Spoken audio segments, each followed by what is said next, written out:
लपेट अपने बदन पर बबूल की शाखें, लपेट अपने बदन पर बबूल की शाखें, तेरी शिकस्त का जवाब ये गुलाब क्या देगा, तेरी शिकस्त का जवाब ये गुलाब क्या देगा। हजरतें लेट्स टॉक भारत की महफिल है, हजरतें लेट्स टॉक भारत की महफिल है, तुझे जो ये फ़कीर देगा वो नवाब क्या देगा। और अब बात करते हैं मेरे जीवन के सबसे महत्वपूर्ण व्यक्ति की, जो कि मेरे बड़े भैया हैं। उनके प्यार और आशीर्वाद के बिना मेरे जीवन में कोई भी कार्य संभव नहीं है, कोई भी कार्य संभव नहीं है। क्योंकि सारी जिम्मेदारियां उन्होंने अपने सर ली हैं। पापा के बाद वही आते हैं घर में, फिर दीदी आती हैं, फिर हम आते हैं। तो मेरे पास मुझे बहुत वक्त मिला, वक्त के साथ साथ मुझे मौका भी बहुत मिला, शिक्षा भी उसी प्रकार व्यवस्थित की गई। तो मेरे जीवन में उनका सहयोग बहुत ज़्यादा है। एक बड़ा भाई और पिता, समझिए आपके जीवन की छत्र छाया है, जिसके व्यक्तित्व का वर्णन आपका पूरे संसार में कोई नहीं कर सकता। अगर आपके पास एक बड़ा भाई है तो समझिए आप किसी भी मुश्किल में हो, किसी भी मुश्किल में हो, जीवन के किसी भी मुश्किल में आपका बड़ा भाई यदि आपके साथ है तो वो मुश्किलात सबसे छोटी मुश्किल लगेगी आपको, सबसे छोटी मुश्किल। मेरे लाइफ में जब भी छोटी छोटी बड़ी से बड़ी समस्या आई, हर मोड़ पे उन्होंने मुझे एक सहारा दिया, उन्होंने मुझे मार्गदर्शन किया।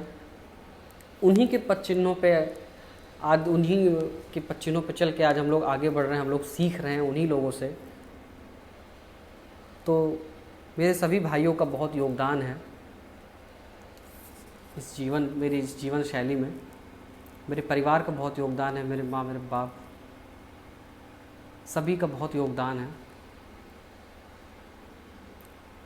सभी ने बहुत आशीर्वाद, बहुत साथ दिया है हमेशा, कभी किसी चीज़ के लिए रोका नहीं है मुझे, कभी किसी चीज़ पे रेस्ट्रिक्शन नहीं लगाई गई मेरे ऊपर।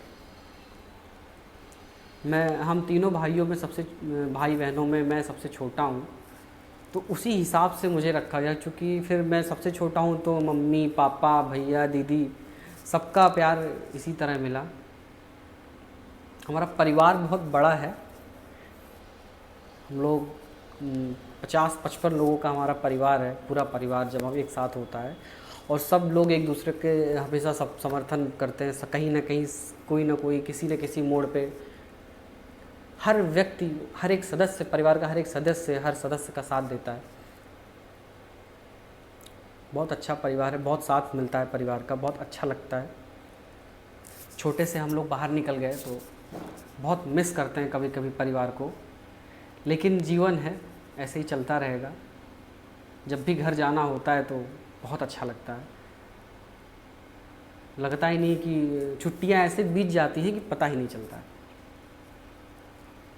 तो फिलहाल परिवार की बात बाद में करते हैं। अभी इस मंच की बात करते हैं। हेलो, नमस्कार मेरे प्यारे साथियों, आप सभी का स्वागत है लेट्स टॉक भारत के परिचय प्रसंग में। जैसे कि आपको कल ही सूचित कर दिया गया था कि नवरात्र के शुभ अवसर में आपको लेट्स टॉक भारत का परिचय आप सभी के समक्ष रखा जाएगा। तो आज उसी परिचय प्रसंग का ये अध्याय है जो कि आप सभी के बीच प्रस्तुत हो रहा है। मैं हर्षवर्धन सिंह आप सभी का तहे दिल से स्वागत और आभार व्यक्त करता हूं कि आप सभी लोग अपना बहुमूल्य समय निकाल कर इस वीडियो को आप देख रहे हैं और अपना प्यार और आशीर्वाद हम सभी, हमारी पूरी टीम के ऊपर आप बना रहे हैं। इसका मैं आप सभी को बहुत बहुत धन्यवाद देता हूं। जैसा कि आपको पहले ही सूचित कर दिया गया था कि सबसे पहले लेट्स टॉक भारत के मंच का परिचय रखा जाएगा। तो आज अपनी टीम के किसी भी सदस्य का परिचय यहाँ नहीं होगा। यहाँ पे यदि किसी का परिचय आज होगा तो वो सिर्फ इस मंच का परिचय होगा। तो बात पुरानी है, बात है आज से 5 साल नहीं तो हाँ लगभग 5 साल पहले की, जब ये मंच बनाने का विचार मेरे और मेरी टीम के बीच में आया था। वैसे तो इस मंच को बनाने में जिनका अहम योगदान रहा है, हम सभी ग्रुप मेंबर्स तो 9वीं कक्षा में मिले। पहली मुलाकात हम सभी की 9वीं कक्षा में हुई थी। लेकिन इस मंच का विचार जहाँ से प्रकट हुआ, जहाँ से बना, वो था 11वीं कक्षा। वहाँ से हम सभी के विचार में आया कि एक नए मंच का निर्माण करते हैं। भारत के युवाओं का मंच होगा ये, जहाँ पे भारत का युवा क्या सोचता है, उसका क्या विचार है इस देश को लेके, यहाँ की सामाजिक समस्याओं को लेके, सामाजिक कुरीतियाँ को लेकर।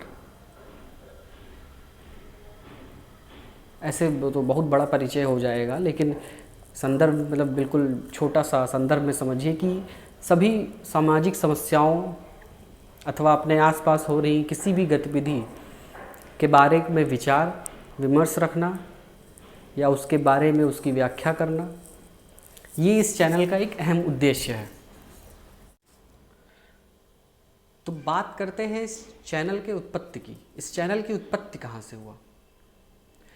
तो इस चैनल का विचार या इस एक ग्रुप का विचार सबसे पहले आया था हमारे परम आदरणीय मित्र, जिनको हम लोग अपना राजनीतिक गुरु भी मानते हैं। बहुत ही अच्छा, बहुत ही लाजवाब विचार रखते हैं वो, वैभव गिरी जी, जिनको हम लोग प्यार से पंडित जी भी बोलते हैं। तो अगर यदि कहीं इस चैनल में कभी भी पंडित जी के नाम का आपको नाम का अगर उपयोग होता है तो आप समझिए वो हमारे वैभव गिरी जी हैं। इस ग्रुप के हर एक सदस्य का गुरु यदि कोई है, गुरुदेव यदि कोई, तो वो पंडित जी हैं हमारे। तो उन्हीं के आशीर्वाद और सहयोग से इसका निर्माण हो रहा है। इसका पूरा श्रेय मैं और मेरी टीम पंडित जी को देते हैं, जिन्होंने, पंडित जी एक ऐसे व्यक्ति हैं जिन्होंने मुझे पहली बार माइक पकड़ाया था, मुझे प्रेरित किया था कि अपनी आवाज़ को अपनी पहचान बनाओ। मुझे नहीं पता कि उनको मेरे अंदर क्या दिखा या मेरी आवाज़ में उनको क्या दिखा, ये सब ऐसा मुझे कुछ नहीं पता है। हमारी सिर्फ एक मित्रता होती है, मित्रता थी हॉस्टल में, हॉस्टल दिनों में कक्षा 9 से हमारी मित्रता थी। तो उन्होंने मुझे 11th में मतलब 11वीं कक्षा में उन्होंने मुझे इस चीज़ के लिए प्रेरित किया कि मुझे अपनी आवाज़ को एक प्रखर वक्ता के रूप में बदलना चाहिए। तो वहाँ से ये एक विचार का निर्माण होता है कि एक ग्रुप बनेगा जिसमें ये सारी चीज़ें होंगी। तो इस लेट्स टॉक भारत के मंच का पूरा श्रेय पंडित जी को जाता है। दूसरी ओर हमारी एक शिक्षिका थी, हैं, उस कॉलेज में नहीं पढ़ाती हैं लेकिन हैं अभी, हिंदी की शिक्षिका थी। हम सभी उनको माँ समान मानते थे, हॉस्टल के सभी बच्चे उनको माँ समान ही मानते थे, क्योंकि वो इतनी अच्छी थी। आप जब भी उनसे बात करेंगे आपको लगेगा आप अपनी माँ से बात कर रहे हैं। हम लोग हॉस्टल में रहते थे तो उन्होंने हम सबको इतना प्यार दिया कि हम लोगों को कभी भी माँ की कमी नहीं खली। हम लोग जब भी उनको देखे तो ऐसा लगता हमारी माँ से बात कर रहे हैं। परम आदरणीय बरखा मैम बहुत ही अच्छी थी, बहुत ही अच्छी थी। उनके व्यक्तित्व का वर्णन कर पाना मेरे बस का तो नहीं है। मतलब जैसे एक माँ जो शब्द होता है उसकी आप व्याख्या नहीं कर सकते हैं।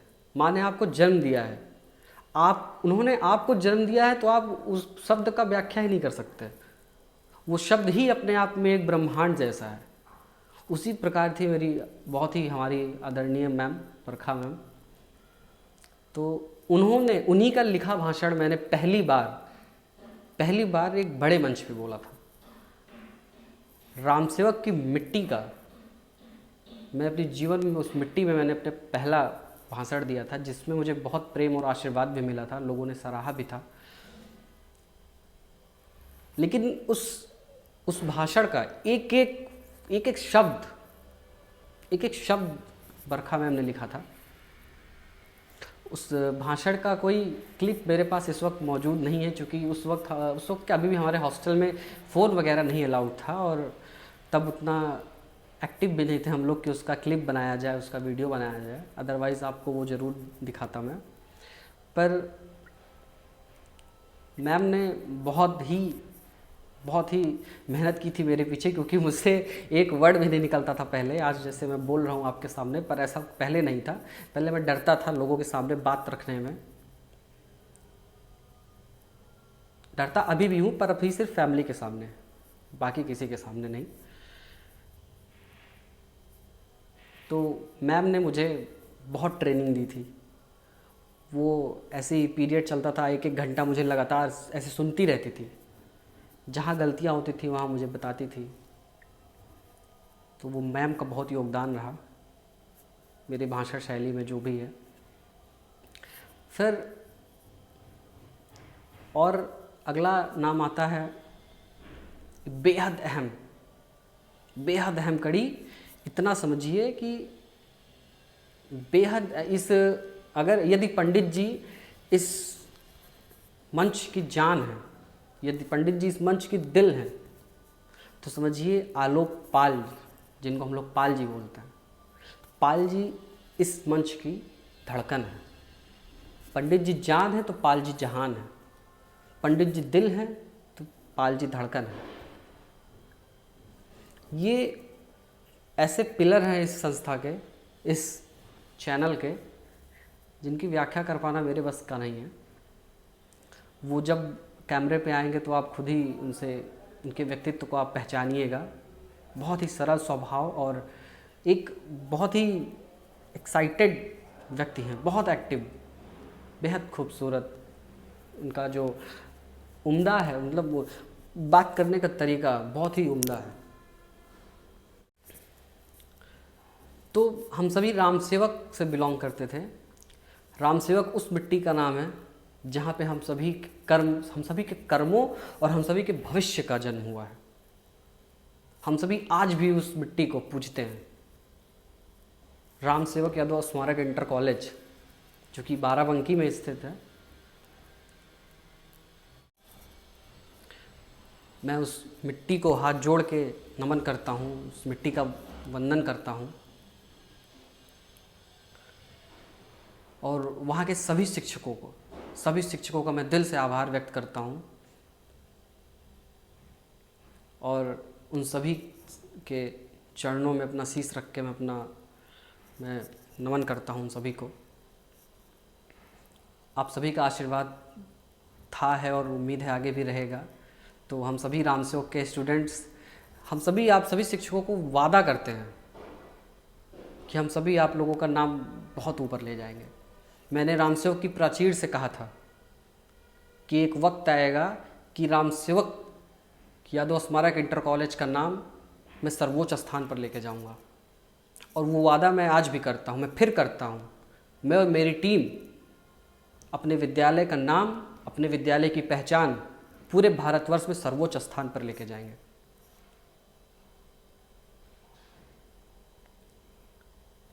और फिर इस मंच के अगली कड़ी में नाम आता है 4 लोगों का, जो मेरे जीवन के बहुत ही अहम कड़ी हैं। क्योंकि ये ऐसे लोग हैं जिनसे मैंने कुछ सीखा है और जिन्होंने मुझे सुना है, जिन्होंने मुझे हमेशा फील किया है। क्योंकि मैं हमेशा इन्हीं लोगों के साथ रहा हूँ। जिस कड़ी में पहला नाम मान लीजिए आता है उदय का। उदय हैं, सुधांशु हैं, दीपांजल हैं, और मेरी प्यारी बहन, मेरी लाडली बहन विनीता सिंह। ये 4 ऐसे हैं जिन्होंने मुझे हमेशा सुना है। एक्चुअली क्या होता है कि जब आप कोई बुक पढ़ते हैं तो जब तक आप अपनी भावना, जो भी कुछ आप उस बुक से सीखे हों, या जो कुछ भी ऑल अराउंड आपके आसपास, आपके अगल बगल जो कुछ भी हो रहा है, उससे जो कुछ भी आप सीखते हैं, यदि वो आप किसी के साथ शेयर नहीं करते हैं तो एक वक्त आएगा कि आप वो भूल जाते हैं। तो मैं शुरू से ही किसी चीज़ की तैयारी करूं या ना करूं, लेकिन अपने वक्तव्य की तैयारी मैं हमेशा करता हूं, पूरी ईमानदारी के साथ करता हूं। लाइव कैमरा पे बोल रहा हूं, पूरी ईमानदारी के साथ मैं अपने वक्तव्य की तैयारी करता हूं, रोज डेली। मुझे नहीं पता है कि ये कितना अच्छा है, कितना बुरा है, मेरी आवाज़ कितनी अच्छी है, कितनी बुरी है, ये कितना आगे तक जाएगी, पर इसका रोज़, इसकी ट्रेनिंग रोज़ चलती रहती है। तो जो सुनते हैं वो यही चाह रहे हैं। घर पे गया तो दीदी, मान लीजिए अब शादी हो गई, लेकिन फ़ोन पे भी लगातार उनसे बातें होती रहती हैं, तो फ़ोन पे भी यही सब चलता रहता है। और बाकी ये 3 मेरे साथ रहते हैं। मैं कुछ भी पढ़ता हूँ, मैं कुछ भी सीखता हूँ, सबसे पहले इन्हीं 3 से शेयर करता हूँ। इन्होंने मुझे सहा है, इनकी सहनशक्ति देखिए। इन्होंने, समझिए कि जब आप कोई चीज़ सीखते हैं तो आपको बहुत अच्छे से नहीं आती है तुरंत के तुरंत, लेकिन वो आप धीरे धीरे सीखते हैं। उस वक्त जो आप बोलते हैं ना, वो बहुत ही पकाऊ होता है, पर ये लोग पके हैं, मेरे साथ पके हैं। इन्होंने मुझे पिघला के कुंदन बनाया है, ये समझिए आप। और मैं इन चारों का मैं अब तहे दिल से अभिनंदन करता हूँ, बहुत बहुत आभार व्यक्त करता हूँ। आप सभी को बहुत ढेर सारा प्यार, और आप सभी का मुझ पर ऐसे ही आशीर्वाद बना रहे, इसकी मैं दिल से कामना करता हूँ।